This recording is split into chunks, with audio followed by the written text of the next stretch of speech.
My name is Ava Richardson. I'm 30 years old, and I live alone in a small, two-bedroom house on the quiet edge of Mountain View, the kind of neighborhood where the mornings feel soft, like the world is giving you a second chance. Every morning, I have a ritual. 15 minutes, hot coffee, bare feet on the porch, a slow inhale while the birds argue in the trees like tiny gossip queens. And for those 15 minutes, I let myself believe I'm safe. It's been over a year since I cut ties with my toxic family. A year without the phone lighting up like a warning sign. A year without being told I'm selfish for wanting peace. A year without being punished for not playing my assigned role. People always say boundaries are cold. They're wrong. Boundaries are warm. They're the fence that keeps the wolves out so you can finally sleep. That morning, over a year ago, my coffee hadn't even finished dripping. And then it started. Ding dong, ding dong, ding dong. Not a polite ring, not a, maybe you didn't hear me. It was relentless. Like whoever was outside believed the doorbell was a weapon and they planned to wear my will down with it. I froze with my mug halfway to my lips. Then it came again. Ding dong. I walked to the security monitor and looked, and the calm in my chest turned to ice. My parents stood on my porch like they owned it. My father, Cooper, with his jaw clenched like he was already angry at me for existing. My mother, Elise, holding her purse like a prop in a performance, ready to cry on cue. And beside them, my younger sister, Melody, bouncing her 4-year-old son, Cairo, on her hip.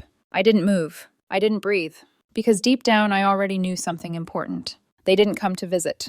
They came to take. I told myself, don't open the door. Don't let them in. You're allowed to say no. But they rang again 2 minutes later. Then again. Then again. 15 minutes passed like that. My doorbell screaming every time I tried to think. My hands shook, not from fear of them, but from the memory of what they always did. They pushed. They demanded. They rewrote reality until I was the villain for protecting myself. I glanced at my phone. A text from my boyfriend, Ethan. In meetings all morning. Miss you. Call me later? Ethan wasn't there. He worked across the bay, and this week he was slammed. Corporate deadlines, back-to-back calls. A small part of me wished he was here anyway. Not because I needed saving, but because it's easier to stand your ground when someone you love is standing beside you. And then, like the universe had its own sense of timing, another notification popped up. An Instagram story suggestion from a familiar name. Sierra, Ethan's ex-girlfriend. I hadn't even opened it, but just seeing her name made my stomach tighten. Sierra had a talent. She could find drama in a glass of water. She lived for vague posts that set fires in other people's lives. I locked my phone and shoved it face down on the counter. One crisis at a time, Ava. The doorbell rang again, louder somehow, as if they were pressing harder. Finally, I made a decision that felt like swallowing a blade. I opened the door, not because they deserved it, because I knew if I didn't, they would keep showing up. Today, next weekend, the weekend after that, they would turn my peace into a battleground until I gave in, like I always used to. The moment the door cracked open, my father leaned forward, eyes sharp. With an accusatory tone, he said, "You're really going to leave your parents standing out on the street like this? What kind of daughter treats her family that way?" A chill ran down my spine. That exact sentence, repackaged in different words, had been used on me my entire life. The implied message was always the same. Your feelings don't matter. Your space doesn't matter. We matter. I forced a tight smile and opened the door wider. "Come in," I said, not because I wanted them inside, but because I didn't want the neighbors watching the argument unfold like a free show. They walked in like a unit, like an invasion that had rehearsed its steps. Then Melody turned around and jogged back to the car. A second later, she returned dragging 2 large suitcases, wheels rattling against my walkway like thunder. My eyebrows shot up. "Are you going on a trip?" She didn't answer. She didn't even look at me. She just dragged the suitcases through my doorway as if my home was a hotel and she'd already booked the room. Then she threw her head back, flashed a bright smile, and shouted in an excited tone, "Perfect, this house is going to be ours." For a moment, it felt like cold water had been dumped over my head. "Ours," I repeated, staring at her. "Melody, what do you mean? This is my house." My father immediately jumped in, as if he'd been waiting for that cue. "You have such a big house," he said, voice firm, decisive. "Why don't you share it with your sister? She's a single mother. Life is hard. You must help her." My mother nodded, eyes already glossy, the beginnings of a performance swelling behind them. In that second, everything clicked into place. The suitcases, the entitlement, the nonstop doorbell. They weren't here to ask. They were here to announce. I felt anger rise in me, slow and hot. but I kept my voice calm because I'd learned something important over the years. When you stay calm, they can't twist you into the crazy one. I'm sorry, I said, controlled and clear, but I can't let Melody and Cairo move in with me. This is my house, and I want my own space. Silence. Then my father's hand slammed onto my dining table so hard my coffee mug trembled. You have to share the house with your sister, he snapped. Do you understand? It wasn't a request. It was a command. And in that moment, I realized something that made my skin prickle. They weren't treating me like a daughter. They were treating me like a resource. I inhaled slowly. Then I spoke, each word deliberate. If the purpose of everyone coming here today is to force me to let Melody live with me, then I'm sorry. I don't agree, and I'm asking all of you to leave my house right now. They stared at me like I'd switched languages, like the concept of no didn't compute. Then the thing I least expected happened. Cairo, only 4 years old, stepped forward. He wrapped his small arms around my leg, squeezed tight, and looked up at me with wide eyes. Aunt Ava, he pleaded softly, please let me stay in this house. I like this house. My heart cracked. Because kids don't talk like that unless someone puts the words in their mouth. I knelt down so I was eye level with him, gently brushing his hair back. Sweetheart, I asked quietly, do you want to stay here, or did your mom and grandparents tell you to say that? Cairo's eyes flicked toward Melody, then back to me. And in a whisper, like he was confessing a secret, he said, Mom and grandparents told me to say that. Time slowed. My father turned his face away, suddenly interested in my hallway wall. My mother and sister lunged in panic, hands moving to cover Cairo's mouth like they could shove the truth back inside him. Something snapped inside me. Not loudly, not violently, but cleanly, like a rope finally breaking after years of strain. My voice shook with anger as I stood. I'm asking you all to leave, I said, louder now, right now, before I call the police. My father's mouth curled. He stared at me with contempt and dared me, go ahead and call them. You're my daughter. When the police come, they'll leave anyway. Blood rushed to my face, and I realized he truly believed the world would always bend to him. I pulled out my phone, and without hesitating, I dialed 911. As I spoke to the dispatcher, I watched their expressions change from smug to worried. But they still didn't move. 15 minutes later, sirens cut through the morning like a blade. 2 officers walked in, one male, one female, professional and calm. And as I handed over my property documents, I felt something strange beneath the fear. Relief. Because for the first time in my life, I wasn't begging my family to respect me. I was making them. And when the female officer looked at my mother and said, clearly, firmly, this is Ms. Richardson's property. If she asks you to leave, you must comply. I saw it in my parents' eyes. They weren't just angry. They were shocked. Because they'd never imagined I'd actually choose myself. Not until that moment. Not until the law stood in my living room and confirmed what I'd always deserved to say out loud. This is my home, and no one gets to take it from me. The front door clicked shut behind them. The sound was small, almost polite, but it echoed through my chest like a gunshot. For a moment, I just stood there. My legs felt hollow, like they might fold if I moved. The house was quiet again, but not the peaceful kind. It was the kind of silence that comes after a storm, when you're not sure what's been broken yet. I walked into the kitchen on autopilot and poured myself another cup of coffee. My hands trembled so badly that a few drops spilled onto the counter. I didn't wipe them up. I just stared at the steam rising from the mug, watched it twist and disappear. That's when it hit me. Calling the police wasn't an impulsive act. It wasn't revenge. It was self-respect. Late, overdue, but finally loud enough to be heard. I sank into the living room chair, wrapped both hands around the warm ceramic, and tried to slow my breathing. And as always, when my mind searched for answers, it dragged me backward. Back to the beginning. Back to all the times I learned, quietly, painfully, that what was mine never really belonged to me. When I was 6 years old, my parents bought me a small blue bicycle for my birthday. It wasn't fancy, no gears, no basket, but to me, it was freedom on 2 wheels. I rode it up and down the driveway until my legs ached, laughing so hard my cheeks hurt. 3 days later, Melody cried. She wanted the bike. I remember standing in the living room, gripping the handlebars while my mother sighed like I was the problem. You're the older sister, she said firmly. You need to learn how to share. From now on, it's Melody's bike. Just like that. No discussion, no compromise. I burst into tears. I begged. I tried to explain that it was my birthday gift. No one listened. I watched Melody ride my bike away while my parents praised her smile and told me I needed to be mature. That was the first time my heart broke quietly. It wouldn't be the last. When I was 12, I won first place in my school's science competition. The prize was a small microscope set. I remember rushing home, my hands shaking with excitement, already imagining the things I'd discover: cells, bugs, secrets invisible to the naked eye. A week later, I came home from school and found the microscope broken on my desk. Melody had used it without asking. When I ran to my parents, crying and angry, my father barely looked up from the TV. "You're the big sister," he snapped. "You need to know how to share. It's broken.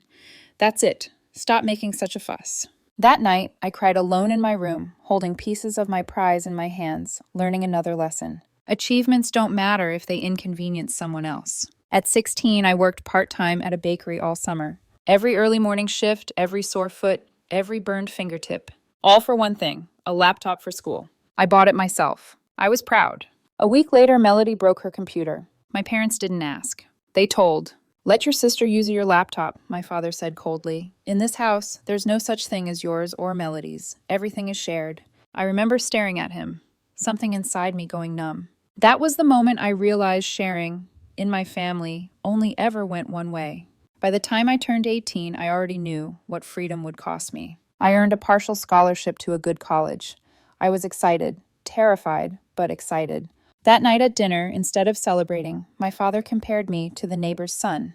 "He got a full scholarship," he said with disappointment. "If you were really smart, you would have done better." The joy drained out of me like air from a balloon. That was the night I decided I was leaving. When I told them I planned to move out, even though the campus was close, my parents panicked. They said it was wasteful. They said I was selfish. They said I should stay home and help the family. And then came the threat. "If you move out," my father said, staring me down, "don't expect a single penny from us. You're on your own." It hurt more than I expected, but I went anyway. For 4 years, I worked part-time, took out student loans, and survived on determination and cheap noodles. They kept their promise. No money, no help. No, "Are you okay?" Still, I came home every holiday. Not because I wanted to, but because I was afraid of giving them another reason to paint me as the ungrateful daughter.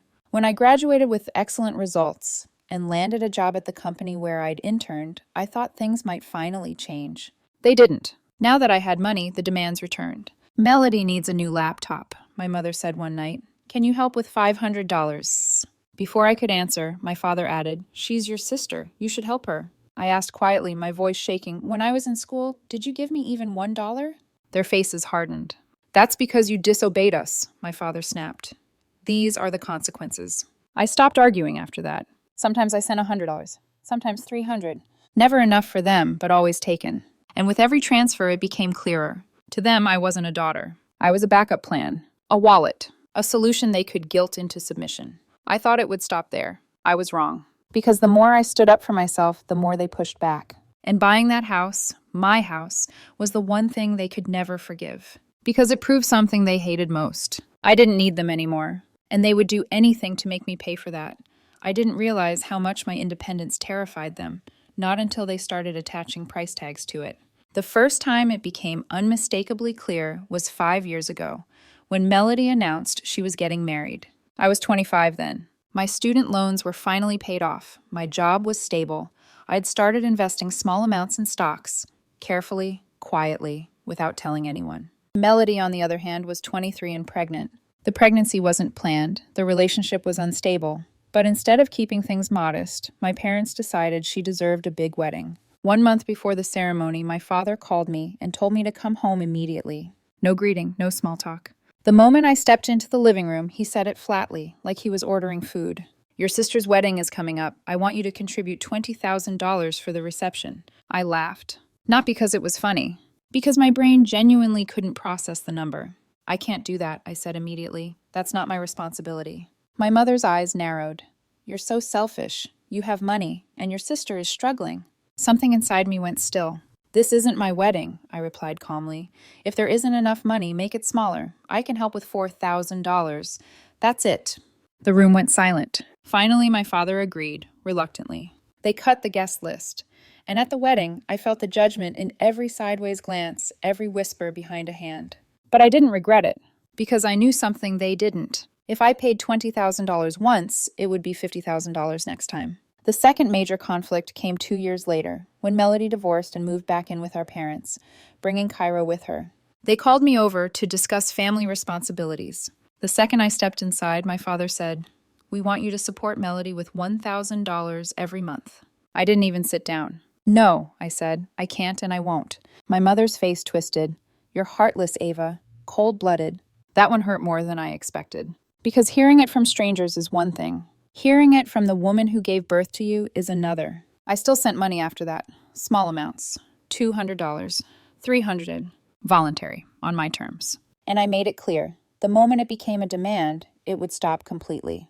They hated that, because control disguised as family duty only works when you don't question it. Then came the house. I'd been saving quietly for years, living frugally, letting 2 long-term stock investments grow. When I decided to buy, I told no one. I didn't want opinions, I didn't want pressure, I didn't want another family meeting. But life has a way of exposing secrets at the worst possible moment. One afternoon, I was having coffee with Clarissa, my real estate agent, and Melody walked in. They knew each other. Melody's eyes flicked between us. Then she smiled, too quickly. "You're buying a house, aren't you?" she asked. I hesitated, then nodded. "I'm considering options." I saw it then, that spark in her eyes. The same one I'd seen every time something mine became useful to her. That weekend, my father called. "Ava, we need to talk about your house plan." "I'm buying a house for myself," I said carefully, "not for the whole family." "We think," my mother cut in, "you should buy something bigger, nearby, so Melody and Cairo can live with you." My stomach dropped. "No," I said, "that's not happening." They argued, they guilted, they threatened. Melody cried, hugging Cairo like a shield. "I just want my son to have a better life," she sobbed. "Is that wrong? You're his aunt." It almost worked. But I remembered the bike, the microscope, the laptop. So I stood up, grabbed my jacket, and left. 2 months later, I bought my house. Small, quiet, mine. Signing that contract felt like reclaiming a stolen part of myself. When Clarissa handed me the keys, I smiled so wide my face hurt. But I made one mistake. Oversight. I didn't tell Clarissa not to tell my family. 3 days later, my father called, furious. "You bought a house without telling us? You think you're better than us now?" I hung up. A month later, they showed up at my door with suitcases. And I called the police, because they weren't asking for help anymore. They were trying to take my life over by force. And what came next was worse than the confrontation itself. They didn't just want my house. They wanted my reputation. I thought calling the police would end it. I thought once the law stepped in, once the truth was clear, they would retreat, lick their wounds, and disappear from my life, the way I desperately needed them to. I underestimated them, because when people lose control over you, some don't walk away. They rewrite the story. 2 days after the incident, my phone rang. It was my best friend, Marcus. His voice sounded careful. "Ava," he said slowly, "what's going on? I ran into your mom at the supermarket. She was crying." My stomach tightened. "What did she say?" I asked. Marcus hesitated. "She said you kicked the whole family out of your new house, that you even called the police on them." I felt like I'd been slapped. "That's not what happened," I said quickly. "They showed up unannounced with suitcases. They tried to move in without my permission." There was silence on the line. Then Marcus added quietly, "She also said you're wealthy now, but refused to help your sister, who's struggling to raise a child, and your parents, who are apparently having financial problems." I laughed. It came out sharp, bitter. "My parents live in a 3-bedroom house they've owned for almost 30 years, I said. "They're not struggling. They wanted my house for Melody, that's it."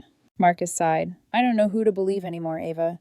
Your mom looked broken." When the call ended, I stared at my phone. That was the moment it truly sank in. They weren't just angry. They were campaigning. The calls started coming in waves. Aunts, uncles, cousins I hadn't spoken to in years. Every conversation followed the same script. "You've changed.